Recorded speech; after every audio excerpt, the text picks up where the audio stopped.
Yamuna Tira Vanachari Jaya Radha Madhava Kunja Bihari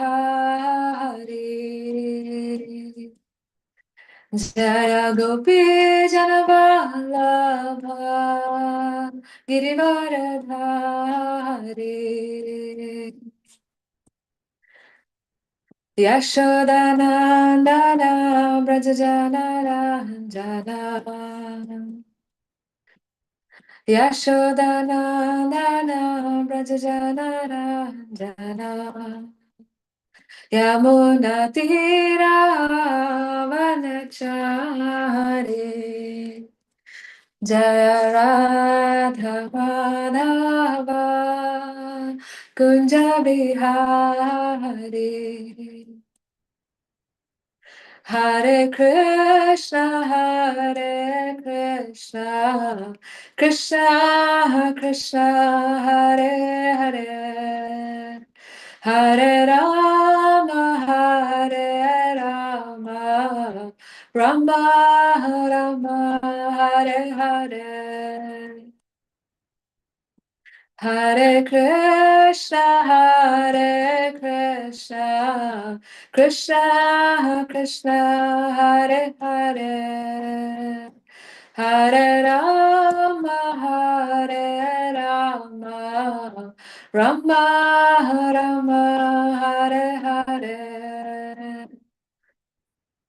Hare Krishna, Hare Krishna, Krishna Krishna, Hare Hare, Hare Rama, Hare Rama, Rama Rama, Hare Hare. Hare Krishna, Hare Krishna, Krishna Krishna, Hare Hare, Hare Rama, Hare Rama, Rama Rama, Hare Hare. Hare Krishna, Hare Krishna, Krishna Krishna, Hare Hare, Hare Rama, Hare Rama, Rama Rama, Hare Hare. Jaya Prabhupada, Jaya Prabhupada, Jaya Prabhupada, Srila Prabhupada, Jaya Gurudeva, Jaya Gurudeva, Jaya Gurudeva, Jaya Gurudeva. Gurudev, Gurudev, Gurudev, Jaya Jaya Gurudev. Jaya Vishnupad Paramahamsa Parivajapacharya Ashtottara Shata Shri Srimad His Divine Grace A.C. Bhaktivedanta Swami Srila Prabhupada Ki Jai. Jaya Vishnupad Paramahamsa Parivajapacharya Ashtottara Shata Shri Srimad Bhaktisiddhanta Saraswati Thakur Prabhupada Ki Jai. ग्रंथराज Shrimad Bhagavatam की जय. Jai.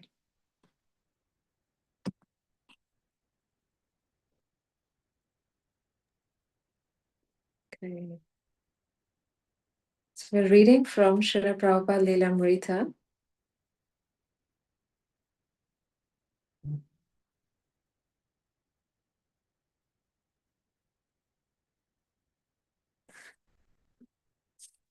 Page number 937. Okay. So this is volume 1. Chapter is entitled A Lot of Ground to be Covered. So practically we began work from 1968. In 1996 I started, but in 67 I became very much sick, so I came back to India.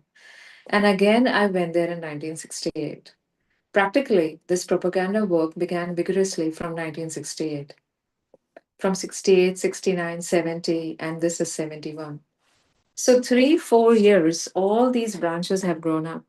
And now, practically throughout the whole continent of Europe and throughout America, they know what is Hare Krishna movement due to our propaganda.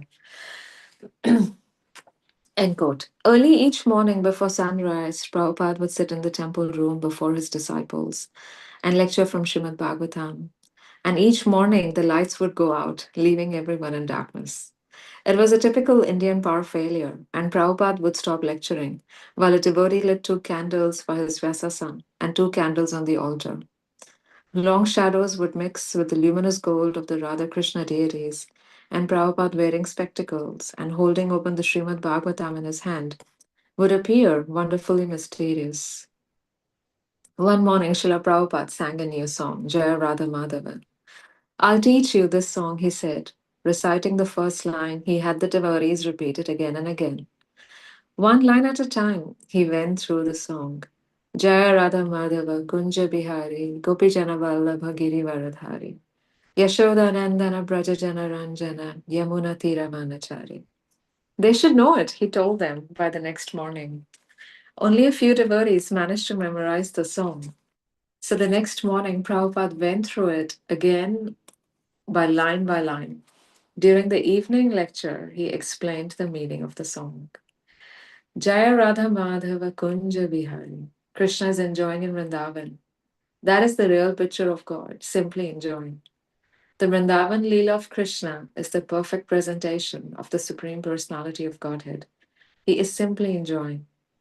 All the inhabitants of Vrindavan, the gopis, the cowherd boys, Maharaj Nanda, Yashoda, everyone is simply anxious how to make Krishna happy. They have no other business. The residents of Vrindavan have no other business than to satisfy Krishna, and Krishna has no other business. Yashoda Nandana Brajajana Ranjana Yamuna Tiravanachari. He is acting as the little son of Yashoda, and his only business is to please the residents of Vrindavan. Yashoda Nandana Brajajana Ranjana Yamuna Tiravanachari.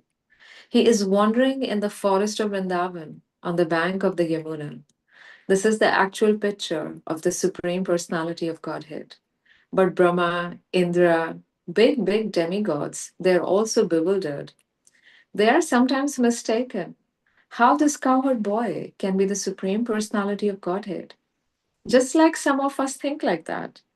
But those who are thinking like that, for them also, there is manifestation of Krishna's supremacy. Gopijana Vallabhagiri Varadhar. Although he is engaged in pleasing the residents of Braj, when there is need, he can lift up the Govardhan hill at the age of 7 years, or he can kill the Putana at the age of 3 months. So many demons used to visit daily. Krishna used to go with the calves and cows with his friends in the forest, and every day Kamsa used to send a demon to kill him. Aghasura, Bakasura, Dhenukasura, so many. So also, Krishna is playing just like a cowherd boy. His supreme mercy, as the supreme personality of Godhead, is never absent there. That is God. God is not created by meditation. God is God. God is never manufactured. We should know this. On the third morning after introducing Jaya Radha Madhava, Prabhupada again sang it with the devotees responding. Then he began to explain it further. Radha Madhava, he said, have their eternal loving pastimes in the groves of Vrindavan. He stopped speaking. His closed eyes flooded with tears, and he began gently rocking his head. His body trembled, several minutes passed, and everyone in the room remained completely silent. Finally, he returned to external consciousness and said, now just chant Hare Krishna. After this, the Radha Krishna deities of Gorakhpur became known as Shri Shri Radha Madhava. Srila Prabhupada ki jai. Wow, so beautiful.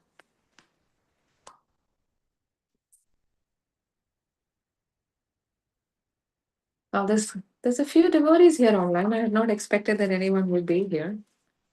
So thank you so much for coming. If any of you are able to turn on your camera, that would be really nice, even though you may be multitasking. I know it's early morning, everybody's probably getting ready to go to work, cooking or driving. But still, if you're able to turn on, that would be so nice. Oh, thank you so much.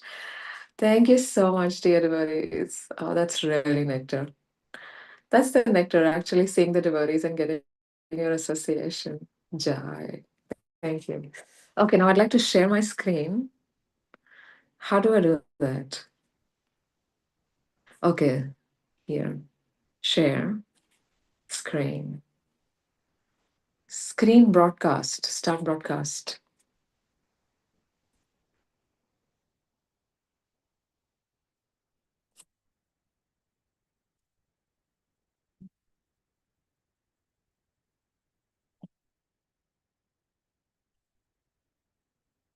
Is it working? You to share, Madam. Share the screen. We should click on the screen.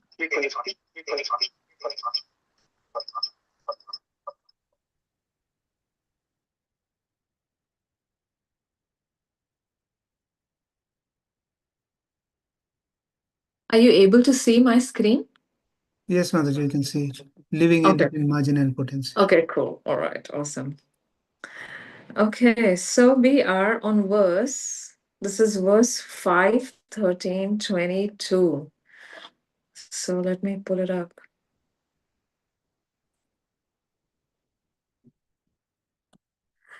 Om Namo Bhagavate Vasudevaya. Om Namo Bhagavate Vasudevaya. Om Namo Bhagavate Vasudevaya. So this is reading from the fifth canto, chapter 13, further talks between King Rahugana and Jarabharat.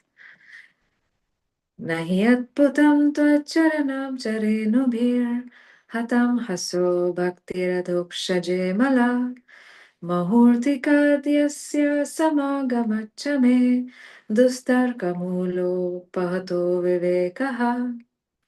Nahi adbhutam tvacharanam charenubhir hatam haso bhaktiradhokshaje mala mahurtikadyasya samagamachame dustarkamulo pahato vivekaha. Nahi adbhutam tvacharanam charenubhir hatam haso bhaktiradhokshaje mala mahurtikadyasya samagamachame dustarkamulo pahato vivekaha. Synonyms, so word for word. Na, not. He, certainly. Adbhutam, wonderful. Tvat charanabjarenubhi, by the dust of your lotus feet. Hata amhasaha, who am completely freed from the reactions of sinful life. Bhaktihi, love and devotion. Adokshaje, unto the Supreme Personality of Godhead, who is beyond the capture of experimental knowledge. Amala, completely freed from all material contamination. Mahurtikat, momentary. Yasya, of whom. Samagamat, by the visit and association. Cha, also. Me, my. Dustarka, of false arguments. Mulaha, the root. Apahataha, completely vanquished. Avivekaha, not discriminating. Translation. It is not at all wonderful that simply by being covered by the dust of your lotus feet, one immediately attains the platform of pure devotional service to Adokshaja, which is not available even to great demigods like Brahma. By association with you, just for a moment, I'm now freed from all argument, false prestige, and lack of discrimination, which are the roots of entanglement in the material world. Now I am free from all these problems. Purport. Association with pure devotees certainly frees one from the material clutches. This is certainly true of King Rahugana's association with Jadabharat. King Rahugana was immediately freed from the misgivings of material association. The arguments offered by pure devotees to their disciples are so convincing that even a dull headed disciple is immediately enlightened with spiritual knowledge. Jai. Om Jnanatimirandasya Jnananjana Shalakaya Chakshurunmilitam Yena Tasmai Shri Gurave Namaha Kathanjala Smrite Yasmin Dushkaram Sukaram Bhavet Vismrite Viparitam Syat Sri Chaitanya Namamitam.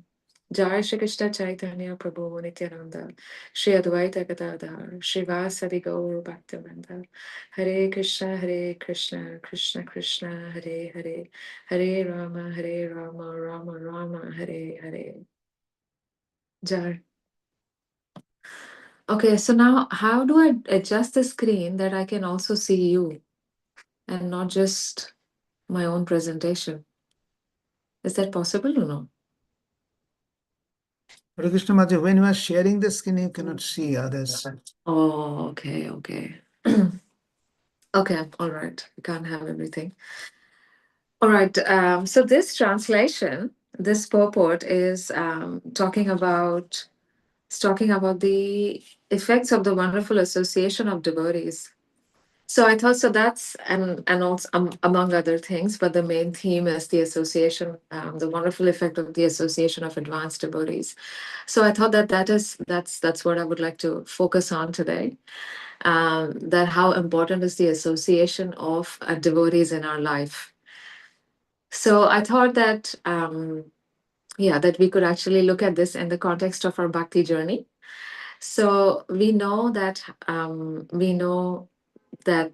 there is this special book called as Madhurya Kadambini, which gives Madhurya Kadambini, which gives the whole journey of the living entity when he comes in contact with Krishna. So we know that the journey starts from Adho Shraddha, then it goes to Sadhu Sangha, Bhajana Kriya, Anartha Nivriti, and then so on, going all the way up to the end of love of Godhead. So I thought we'll look at the importance of devotees in connection with with the 9 stages of development of bhakti. So the living entity, as living entities, we are parts and parcels of Krishna, and we represent Krishna's marginal potency. So marginal potency means that we always have the power to make a choice. One of the participants here today is called her. One of her beautiful devotees is Jiva Shakti.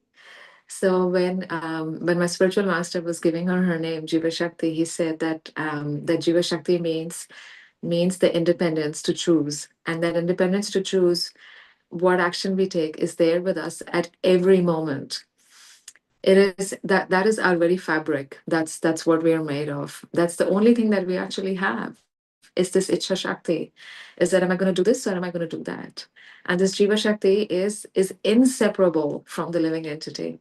So everything has a potency. Krishna has his potency. So even we as living entities, our potency is this ability to make a choice. So marginal potency means that is that sometimes we can choose to either associate with the material energy or we can associate with the spiritual energy. So when we have the human form of life, then we have an extra option that is added in our choice set. So as conditioned living entities, we are going through different life forms and material existence. And when we are going through animal life forms, we really don't have many choices. Our choices are how to enjoy the varieties of material pleasures. But when we come to the human form of life, then we have another choice added, which is the choice of choosing the path of liberation. Okay, so now I'd like to present to you an analogy. Now let's imagine that because I live right here in CBD, so this is really easy for me to explain. So let's imagine that all of us here are now at Britomart, and we are walking to the ferry terminal. Okay, and we arrive at the ferry terminal, and now there are 2 ferries that are going. So one ferry is run by Fullers, and this ferry is going to Wahiki. And the other ferry is run by Sea Link, and it's going to Rangitoto. So now let's say that you buy a ticket to go to Wahiki and you jump on board this ferry, which is run by Fullers.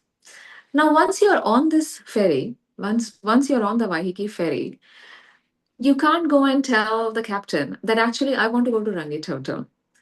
That no matter how much you don't want to go to Vahiki, or no matter how much you want to go to Rangitoto, once you are on the ferry that is going to Vahiki, you are going to go to Vahiki. That's just how it is. You boarded the ferry and it's going to go to Vahiki. So now, so let's now consider that instead of Vahiki and Rangitoto, these destinations are the material world and the spiritual world. So the first ferry, the first ferry is going to take us to the different destinations in the material world, and the second ferry is going to take us to the different destinations in the spiritual world. So, what is the ferry that is going to take us to the different destinations in the material world? That is, so this ferry is the association of materially minded people. Now, what does it mean to have a material mindset? It means to be interested in sensual happiness, in making my body comfortable, in making my body happy, and making the bodies of those in connection to my bodies happy, which indirectly means making my own body happy. And the ferry that goes to the spiritual world is the association of Mahatmas. So, who are these Mahatmas? So, these Mahatmas are transcendentalists. So, they can be those who are fixed in the worship of the impersonal feature of Krishna, or those who are fixed in worship of the personal feature of Krishna, that is Krishna himself. So, these devotees, these transcendentalists, they're very peaceful, they're equipoised, they don't discriminate between one living entity and another, and they work for the welfare of everybody. And also they're devoid of anger, so which means that they're engaged in preaching. They don't get angry even when they meet hostile people or when they meet hostile activities. I feel that this is a very important point for us being in Lord Chaitanya Sankirtan movement. We come across all types of hostile situations, but a preacher doesn't get angry. That's the instruction of Rishabhadev. It's actually the first instruction that Rishabhadev gives to his no, it's the second instruction that Rishabhadev gives to his sons, that a preacher doesn't get angry. So this is actually the second instruction of Rishabhadev to his sons. So he's saying that that the door to the material world is the association of materialists, and the door to the spiritual world is the association of the Mahatmas. So now once you are in the association of materialists, once you are on that ferry, once you are on the first ferry, then you are going to be visiting the different destinations in the material world. So we can't expect ourselves to be in the association of materialists and expect to reach the spiritual world. And similarly, once we are in the association of Mahatmas, then we can't expect to enjoy the pleasures brought about by the different destinations of the material world. So this is something to understand, that this is something to remember, that I'm in this ferry, and if this is the ferry that I'm in, then I'm going to enjoy the sides of this ferry, not the sides of the other ferry. And this is the choice that we have, that which ferry am I going to be in. And actually this is a moment to moment choice. So this is the choice that we have every moment. Am I boarding this ferry or am I boarding that ferry? Okay, so now because we are in the association of devotees, we know what happens when we board the first ferry. So we're not going to focus on that one. We're going to focus on the second one. That what happens when what happens when we get onto the boat of the Mahatmas? So what's next?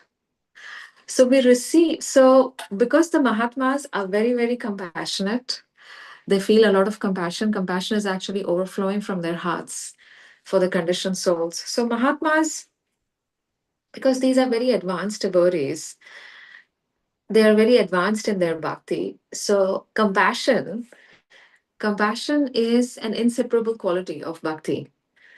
So once one has some bhakti in the heart, then compassion is self-manifesting. It just manifests and it actually just pours out. So because these devotees are so compassionate, out of the compassion of their heart, whoever comes in contact with them, they give them the seed of pure devotion. So Sri Chaitanya Mahaprabhu calls the seed of pure devotion as the Bhakti Lata Bij. And this Bhakti Lata Bij, we know the very famous verse Brahmanda Brahmite Kona Bhagyavanji, Guru Krishna Prasade Pai Bhakti Lata Beach.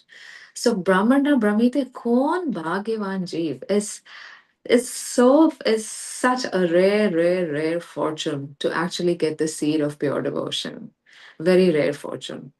So our bhakti journey begins by the mercy of devotees. Without the mercy of devotees, it is not possible to even step into the threshold of the city of bhakti.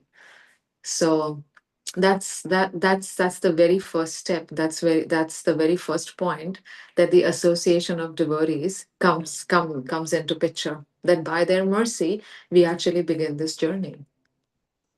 Then what's the next step? So we often hear in Shastra this, we often heard this said, the seed of bhakti, bhakti lata beej. So what is the seed actually? So what is it that we actually receive from the pure devotees? So Prabhupada explains in the Chaitanya Charitamrita that everything, every plan, every program, every device, any idea has an incubation stage. And that incubation stage is the stage of contemplation. Without the stage of incubation, without the stage of contemplation, there is no next step. So this contemplation of this contemplation of the plan is the seed. Now we can also see this in our own personal life. I remember actually that I remember for the first time that when I read this, I actually read it with a lot of attention because I was reading Shuddha Bhakti Chintamani by His Holiness Shivaram Maharaj, and he was actually quoting Srila Prabhupada. So he was explaining that what do you mean by the seed? And at that time I was trying to build a certain habit. And so when I read this, I realized that actually this is so true. That many times we try to start something new in our life, or we try to build a habit, but it somehow just doesn't pan out.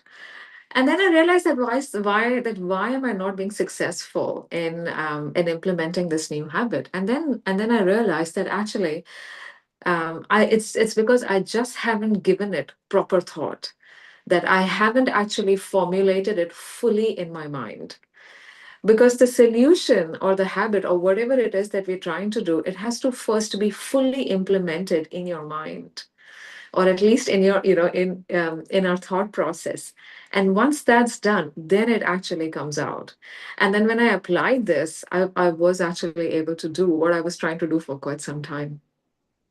So that is what you mean by seed, by this word beach. It's the contemplation, it's the initial incubation.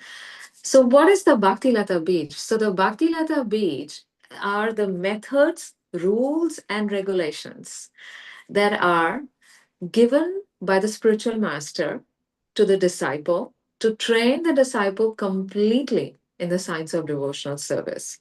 So, the methods, rules, and regulations that are given by the spiritual master to train the disciple completely in the process of bhakti are what constitute the seed of pure devotional service. So, receiving the seed is the start. Receiving the seed is the second step, so to say, in our bhakti journey. So, what happens once we receive the seed? What do we do next? So the next thing that happens is the most important thing is that we stay on the board of the Mahatmas. Because as I was saying, this is a minute to minute choice.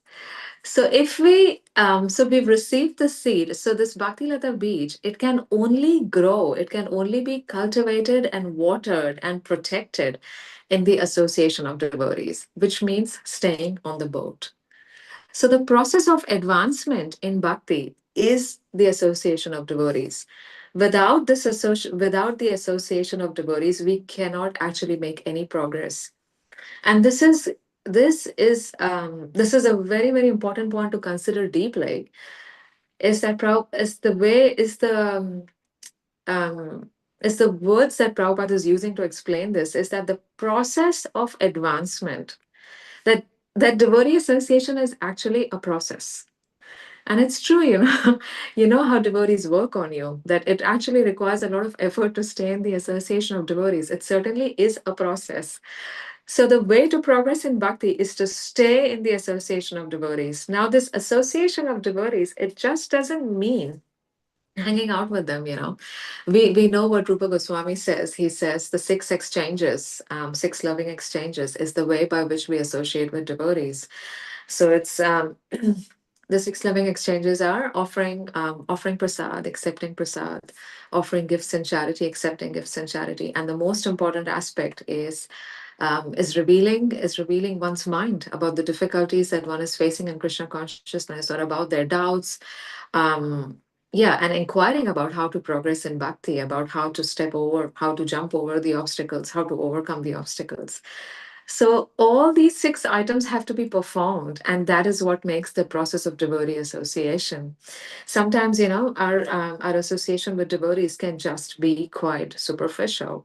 Of course, we have to find the association of like-minded devotees to be able to engage in all the six exchanges. Yeah, and we have to feel comfortable with these devotees to actually ask from them that, yeah, how do I progress in my bhakti, and how do I overcome the obstacles that I'm facing? How do I increase my service?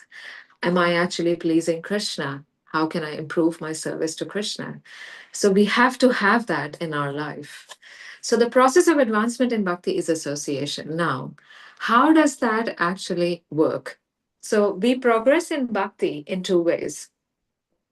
So in the association of devotees, we receive the very rare opportunity to engage in devotional service. And then the second is that when we hear transcendental knowledge in the association of devotees, it waters the seed of pure devotion. So, in the association of devotees, we're meant to do these two things. Naturally, when you hang out with devotees, they try to engage you in service because they themselves are engaged in service, and devotional service is always expanding in nature. So, they also try to rope you in. So, by staying in the association of devotees means being open and being available for being open and being available to be engaged in Krishna's service. That is what it means to actually spend time with devotees. So that's the first way, and then the second way is to hear transcendental knowledge in the association of devotees. Now, this hearing is of two types. So when we hear, so we have, yeah, we are a huge ISKCON society, and we have varieties of devotees here, and we have lots of Shastra by Srila Prabhupada as well. So when we hear transcendental knowledge in the association of in the association of devotees who are at a lower level of advancement than us, then it engages us in bhajana kriya. And when we hear transcendental knowledge in the association of devotees who are superior to us or of highly exalted devotees, then it causes anartha nibriti. So this is something to bear in mind, that we always want to make sure that we are hearing transcendental instructions from superior association as well, because that actually causes anartha nibriti, which is going to move us ahead. And this is also why we have this very famous saying that it takes a village to raise a devotee, because we may come in contact with persons, and we are trying to bring them along in Krishna consciousness. So we can only bring someone up to our level, to where we are at. But if we want them to progress further, as we want to progress further, we also want others to progress further. So which means it is very important that those who we are cultivating, we make sure that they actually have access to higher association than us as well, which means that we really want to encourage them to read Prabhupada's books, to listen to Prabhupada's classes, to listen to classes by advanced devotees, and also to attend classes by more advanced devotees, because that actually will cause anartha nivriti. And of course, we have to see whether we are doing that for ourselves or not. How much is that happening in my own life? So these two together the anartha that they destroy is that they dispel our misgivings about Krishna. Now, what is the main misgiving that we have about Krishna? Now, because of our long association with material energy, we've spent a lot of time in this in the material world, at least speaking for myself. We actually cannot understand that Krishna is a person and that Krishna has activities. And that is just so clear from the state of, at least it's very clear from the state of my japa, that I can't actually, I just don't get it, that Krishna is a person and that Krishna has activities and that I have a relationship with Krishna. So, and without an understanding of this personal feature, there is no question of devotional service, because devotional service is offered to a person. Service is offered to a person. So, without hearing from advanced devotees, it is not possible to understand that Krishna is a person. And why is that? It's because Krishna is Adhokshaja. So we know that we can't actually understand Krishna from our own limited knowledge. Yeah, we can speculate about Krishna. Yeah, that spiritual life is like this, spiritual life is like that, and I think this is what Krishna wants me to do now, and this is how Krishna is. We can speculate like that, but we can't actually understand Krishna like that, and neither can we understand Krishna by our own experiments. So Krishna is Adokshaja, and Krishna can only be understood by his own system, by the system that he gives. And that system is to actually hear from advanced devotees. So when we hear in the association of devotees, Krishna actually gives us the intelligence to be able to understand the science of bhakti. So by hearing in the association of devotees, what happens is that this is not working. Don't know what's happening here. Slow response. So by hearing about Krishna in the association of devotees, wait, bear with me. So by hearing about Krishna and the association of devotees, and by contemplating what we hear, and by trying to assimilate this knowledge about Krishna, so we know that hearing has four stages. Shravanam, Mananam, Nididhyasanam, and Vandanam. So first we hear. Mananam is then we really contemplate on it, we meditate on it. Nididhyasanam is we actually think about how can I apply this knowledge in my life. And Vandanam is prayer, because we understand that we can't apply any spiritual teachings in our life without Krishna's mercy. So when we actually try to contemplate and assimilate what we are hearing from the Mahatmas, from the devotees, then we actually make advancement in spiritual life. And it actually helps us to understand that Krishna is a person, Krishna has qualities, Krishna has potencies, and Krishna has activities. So this is what hearing and this is only possible by hearing in the association of devotees. Unless we hear in the association of devotees, unless we hear from devotees, it is absolutely not possible for us to understand that Krishna is a person. So, once again, by constantly hearing in association with devotees, this anartha of impersonalism is destroyed. And when that anartha of impersonalism is destroyed, then we actually develop this consciousness of rendering service to Krishna, that I want to serve Krishna. And when that consciousness is developed, then we actually arrive at the stage of nishtha, or also called as shraddha. So this shraddha or this nishtha develops in the association of devotees. So although in the bhakti journey, sadhu sangha is, at those 9 stages of bhakti, technically sadhu sangha is only the second stage. We have adha shraddha, sadhu sangha, bhajana kriya. But actually all the other stages of our bhakti progress, we only progress from one stage to the next in the association of devotees. Without the association of devotees, we cannot move ahead. We just stay stuck there. So once this consciousness of once we are at the stage of nishtha, then by further association, by hearing more and more, well, this is meant to show, yeah. So by hearing more and more, then the same messages, they actually start to bring pleasure to the ear and to the heart. So Krishna Katha starts to become really nectar. And this is the stage of ruchi. And then from ruchi, we come to the stage of asakti, and then rati develops in the heart, which is bhava, and then bhakti, which is prema. So this sequence is actually presented in the verse. My Guru Maharaj, he quotes this verse a lot. Let me pull it up. It's Srimad Bhagavatam, third canto. Kapila Dev is speaking to his mother.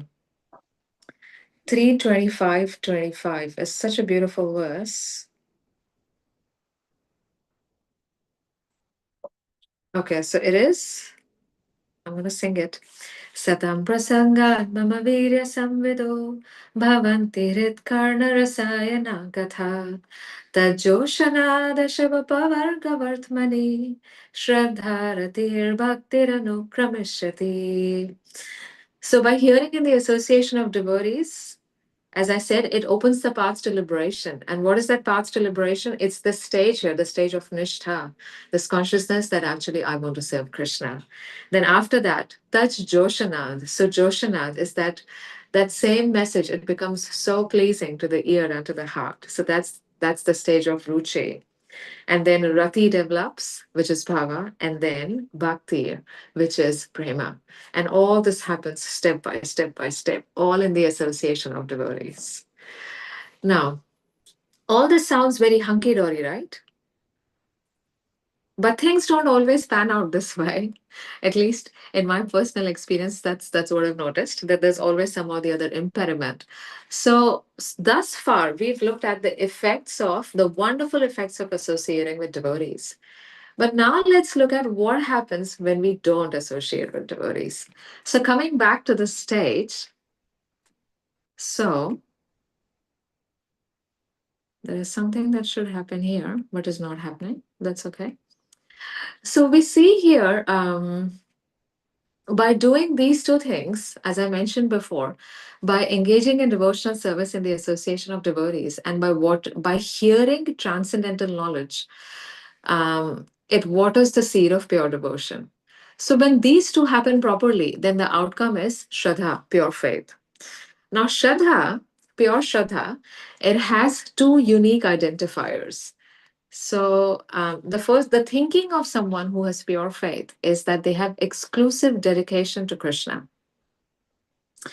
So, this exclusive dedication to Krishna, Krishna describes himself in chapter 8 of the Bhagavad Gita when he's talking about the different paths taken by different types of transcendentalists. And then he describes the path taken by the pure devotee, by the Ananya Bhakta. So, the Ananya Bhakta is exclusively dependent on Krishna, has exclusive dedication to Krishna. What does this term mean, exclusive dedication? It means that this person has no other goal. His only goal is to please Krishna. He has no other person he wants to please. And it says add effects using hand gestures. Okay. He has no other person to please and he wants to follow no other process. So, exclusive dedication means no other person, no other goal, and no other process.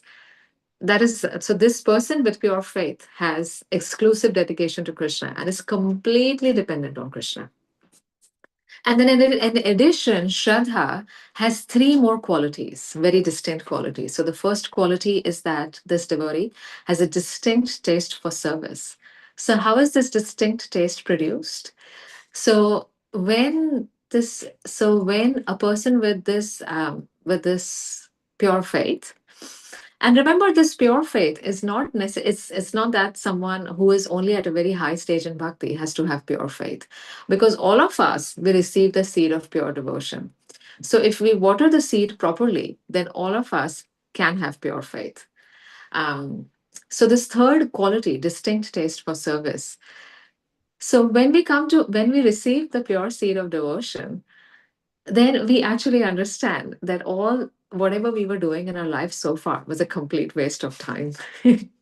At least that was my realization. All the fruitive activity that I did, it's like, oh my gosh, I put so much effort, but it's just a complete waste of time.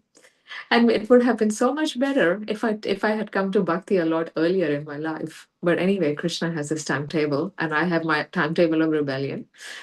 So it's a big relief when we find that out, that finally I'm doing the right thing and I don't have to do the wrong thing anymore. So that's a big relief. So that relief combined with the inner joy that we experience by performing more and more devotional service, these two things combined, they produce a very distinct taste for service. And this distinct taste is described by Narada Muni. He explains this to Yudhishthira Maharaj. He says that this taste, it haunts, it haunts the devotee life after life. In every species, the devotee is haunted by this taste. And once someone has tasted this taste, they cannot give it up. So that's the distinct taste for service. The next quality is faith in Shastra. Is that yeah, like when Shastra says Abrahma Bhuvana Loka, that no planet from here to there or anywhere else, there is no happiness to be found in material endeavors of this world. So we agree, yeah, we accept that. Yeah. And we try to focus all our energies in serving Krishna. And then the third is that it gives us increased strength for performing devotional service, pure faith. It gives us the strength to do more and more devotional service. So these are the 5 qualities of Shraddha, pure faith, which sprouts. So Shraddha, pure faith, is the first creeper or the first sprout that comes from the seed of pure devotion. Now, if it im- if there is something called a Shraddha or pure faith, then it implies that there is also something called as Shraddha Bhas or impure faith. So pure faith is characterized by our knowledge of eternal relationship with Krishna, but impure faith is characterized by distorted knowledge and material desires. So let's go forward. So then the natural question is that what actually causes our deviation from? So when the seed of devotion here, when we water the seed of pure devotion, why is it that instead of pure faith, impure faith is produced? So let's look at that now. Okay. So as we started as I was saying in the starting, that it's by great fortune one receives the seed of pure devotion. It's by great fortune one receives the seed of pure devotion. And from that seed of pure devotion, the creeper of pure faith sprouts. But it's an even greater misfortune, or by even greater misfortune or oversight, that one allows the seed of pure devotion to be stunted by non devotional creepers. So these non devotional creepers, non devotional weeds, they stunt the seed of pure devotion. And such neglect produces impure faith. So even though all of us, especially all of us in ISKCON, we've received the seed of pure devotion. But we have to examine our heart and we have to see that how much have I fully accepted the seed of pure devotion? And how fully am I cultivating it? How carefully am I cultivating it? And how carefully I'm protecting the seed of pure devotion? How carefully am I protecting it from the influence of unwanted creepers? So, now what causes this deviation? Let's look at that. So, when we don't, okay, so going back, I had mentioned that what is the seed? What is the Bhakti Lata Beej? So, Bhakti Lata Beej is the knowledge of the method, rules, and regulations that we receive from the spiritual master on how to get perfectly trained in devotional service. So that is the Bhaktilata Beach. Now, what causes this deviation is actually when we don't hear properly from devotees and we don't take full shelter of their liberating instructions.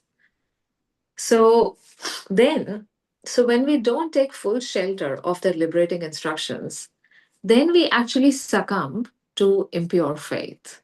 Then we actually succumb to the bias of our own personal motivation.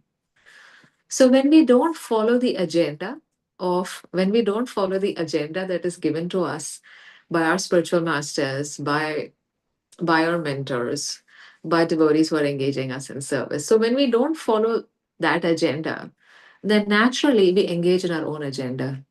And when we are not fully purified, then our agenda is tinted by our own motivations for our own pleasure and for our own comfort. So this is actually what causes deviation. When we don't wholeheartedly take shelter of the liberating instructions given by advanced devotees, then we succumb to the bias of our own personal motivation. And then what happens is that we become victim of our previous conditioning and we succumb to our lower nature. So now, how do we know that we have deviated from pure faith? What are the signs of impure faith? So the first sign is that a person with an impure faith, they understand that the ultimate goal of life is devotional service. But somehow or the other, at the present moment, like my immediate purpose in life is to fulfill my own necessities. So even though I understand that my ultimate goal in life is to please Krishna, is to serve Krishna, but my immediate goal somehow always remains to fulfill my own necessities. So that's the first that's one thinking of someone with impure faith.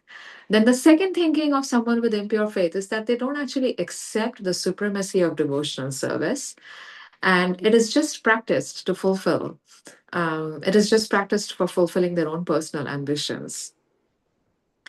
And then another sign of impure faith is a combination of mixed intentions, which is made prominent by the thirst for impermanent things in this world. So these are some of the signs of impure faith. Now, the big question is, how do we actually regain our pure faith? So, how do we regain pure faith? So, we go back to this original process of of how do we actually progress in bhakti. So, there's this very beautiful verse in Bhagavad Gita 7:28, chapter 7, text 28. Yesham tvantagata papam. I don't I can't remember the next line. Open it up. Yesham tvantagata papam. Jananam Punna Karman. Brilliant. That's the one. Yesham tvantagata papam jananam punya karmanam. Te dvandva moha nirmukta bhajante mam dridhavrataha. Okay, so here's the thing. Yesham tvantagata papam jananam punya karmanam. So jananam punya karmanam. So this is how we regain our pure faith. Now, what is this punya karmanam? So when we actually stay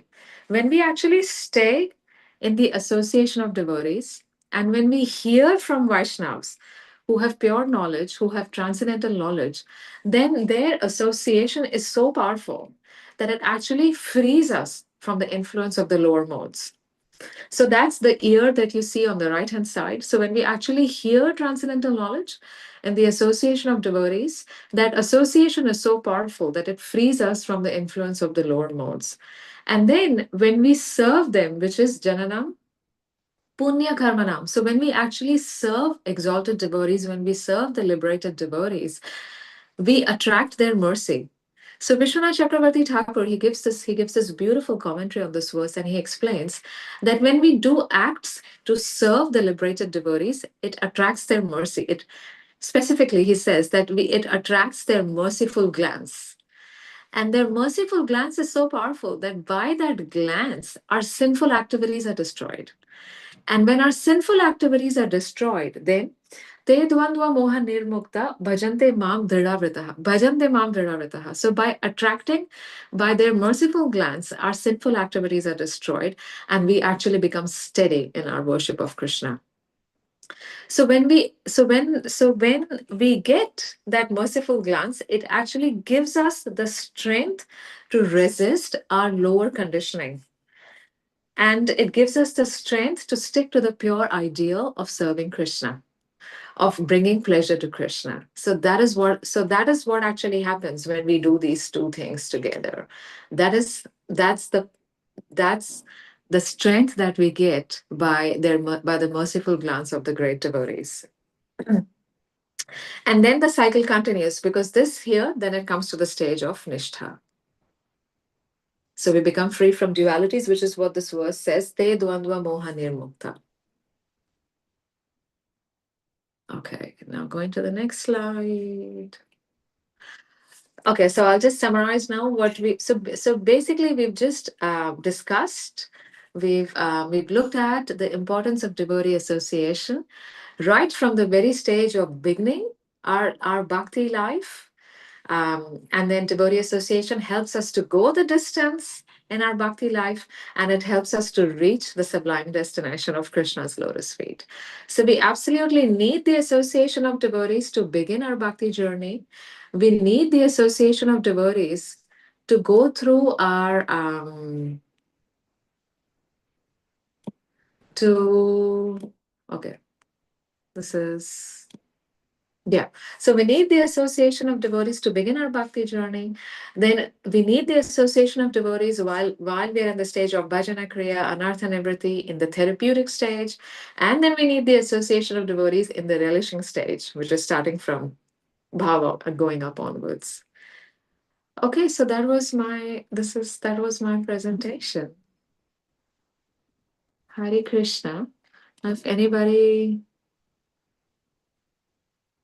would like to ask any questions.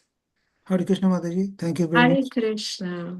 Hare Krishna. Thank you very much for the very nice class, particularly highlighting all the points of gradual, sorry, gradual development of devotional service, how the creepers grows to a full-grown tree with the association of devotees. You have very nicely explained. And particularly, you have told at the beginning that we have got two options as a partial independence.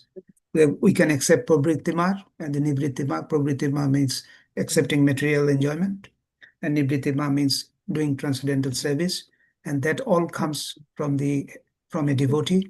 And which I also, one point it came to my mind. In fact, going to the nivritti marg starts from a devotee only. Without the association, we never get it. Yeah. A Yeah. material our life is so material surrounding. So Yeah. we, at the beginning, even we need the association of the devotee, even to know that there is a transcendental path. Otherwise, the life is so much. No difference from animal life. So we need a devotee from the beginning, and you have very nicely explained at various stages how we need the help of a devotee to grow our Bhaktilata Beach. And initially in the incubation stage, we need, the regulative principle from the spiritual master gives us protection to allow us to grow the seed. And subsequently, at different stage, we have to water it so that we always protect it. And in this way, we can keep only in association and with the devotees only, we can protect the tree. Otherwise, there is Yeah. always chance of falling down. So thank you very much for highlighting that one. But only one thing, Mataji, I think I was about to ask you a question. Bhaktilata Bridge, if I have, what is my conception I'm just telling. Uh, in fact, Chaitanya Mahaprabhu is told that in Chaitanya Charitamrita. On there is a verse, Nitya Siddha Krishna Prem Saddha Gobunaya Sravanadi Shuddha Chitre Karo Hridaya. That means the seed is already within us. We have to only ferment, when we have to only incubate it, because it is not a thing we have to find out from anyone else.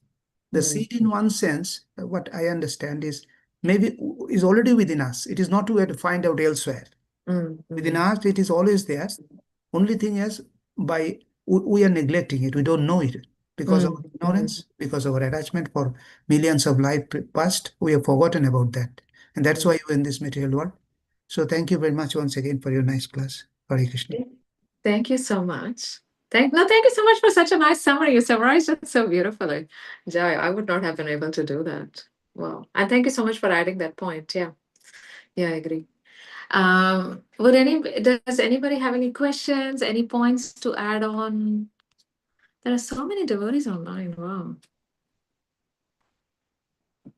Any reflections? Hare Krishna Mataji, Ram. Hare Krishna. Thank you for analyzing Nava Bhakti in so much detail, give so much comparison analysis. It starts to know Adao Shraddha. The Shraddha, the whole Prakriti which starts from the Shraddha. Even before meeting the devotees, in the second stage, Adao Shraddha Bhajana Kriya. Second stage is association of devotees. But before somebody meets the devotees, there's a prerequisite for like a Shraddha. I know Yes. you mentioned somebody about pure Shraddha, pure faith. What about this initial? Somebody hasn't even met the devotees.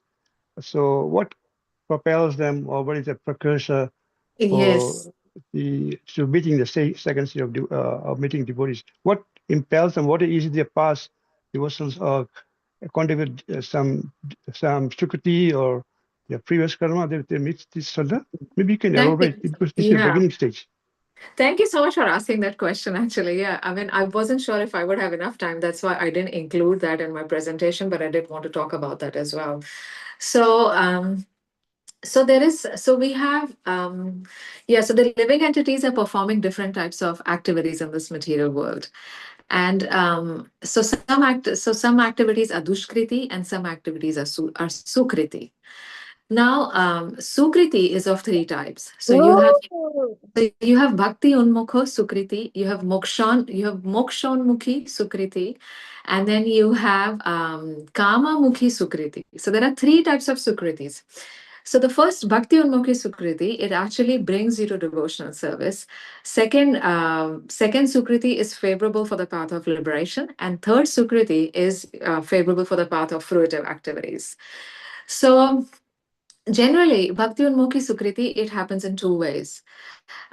So the first way is it's extremely rare, is that when a person receives Krishna's mercy directly, that Krishna himself inspires the person to actually go approach a devotee. But that Shastra explains is very rare. Then the second way of obtaining bhakti unmukhi sukriti is that when a person unwittingly or unknowingly, what we commonly know in ISKCON as agyata sukriti, when a person unwittingly or unknowingly does a kind act does an act of kindness towards a Vaishnava, and they may not know that this person is actually a devotee, but Krishna notes that act, because Krishna is always trying to help the living entity. So Krishna is always trying to find bonus points to give one an impetus, to push them towards bhakti. So when a living entity performs an act of kindness towards a devotee unknowingly, then that qualifies as bhakti unmukhi sukriti. Then the next step after that is that Krishna within the heart of this person actually gives them remembrance.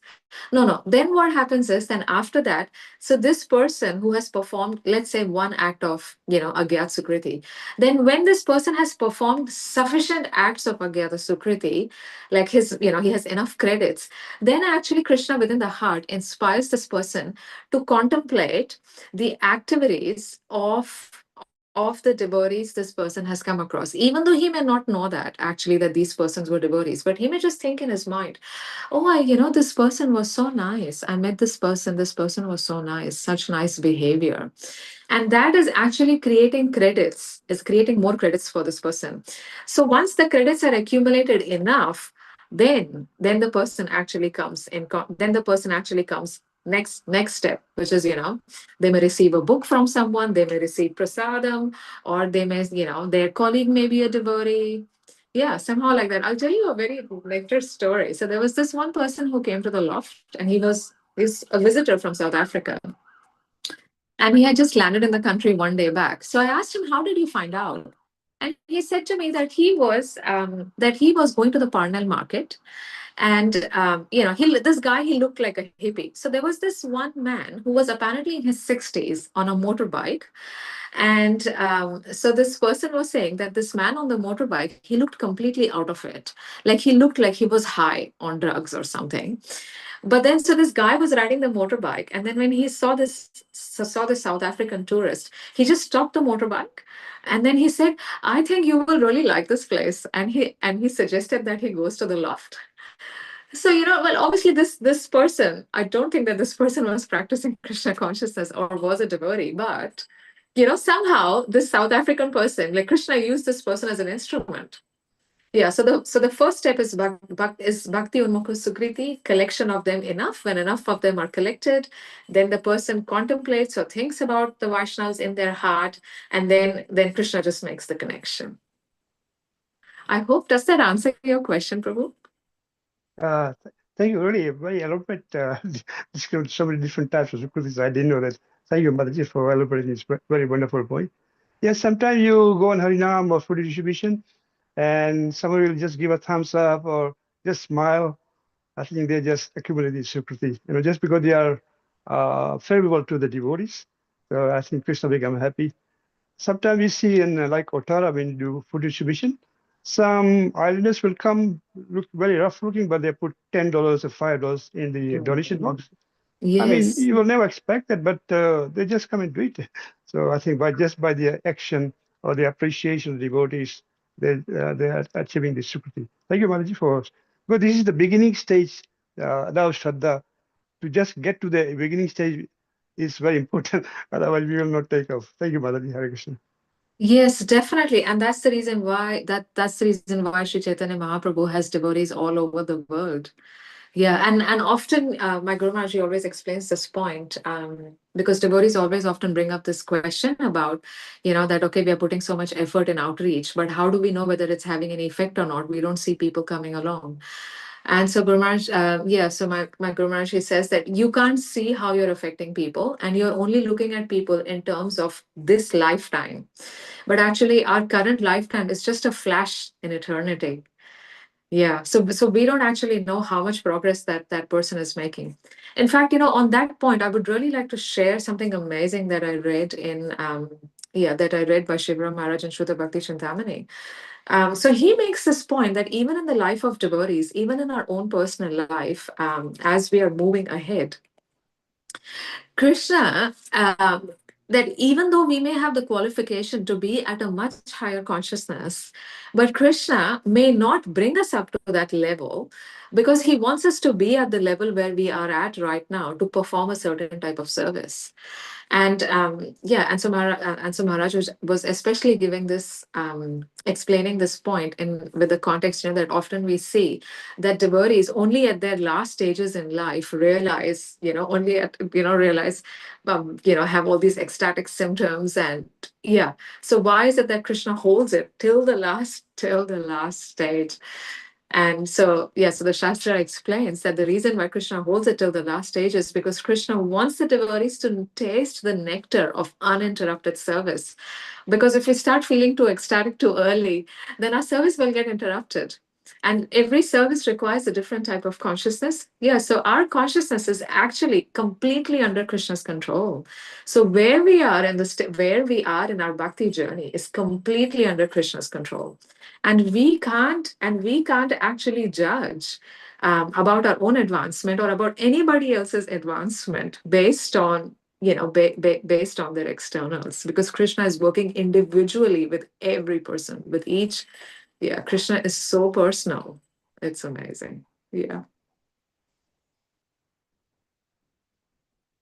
Any other reflections anybody would like to share?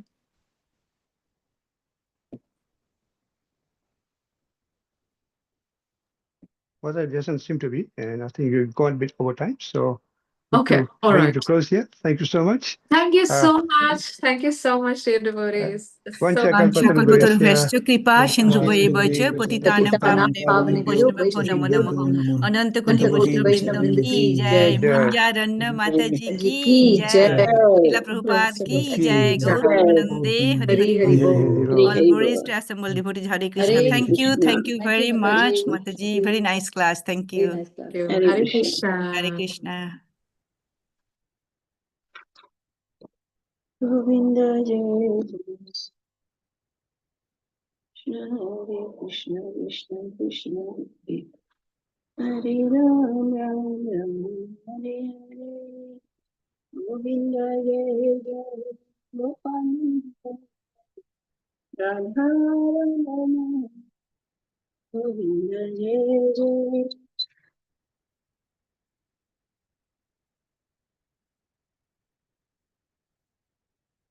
Govinda Jai Jai Gopal Jai Radha Rama Govinda Jai Govinda Jai Gopal Radha Rama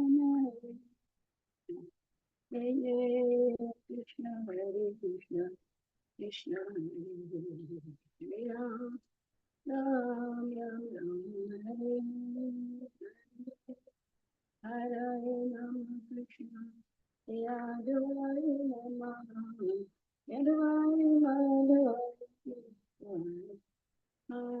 Gopal Govinda Ram Sridhar Giridhari Gopinath Madan Mohan Nityananda Nityananda Sita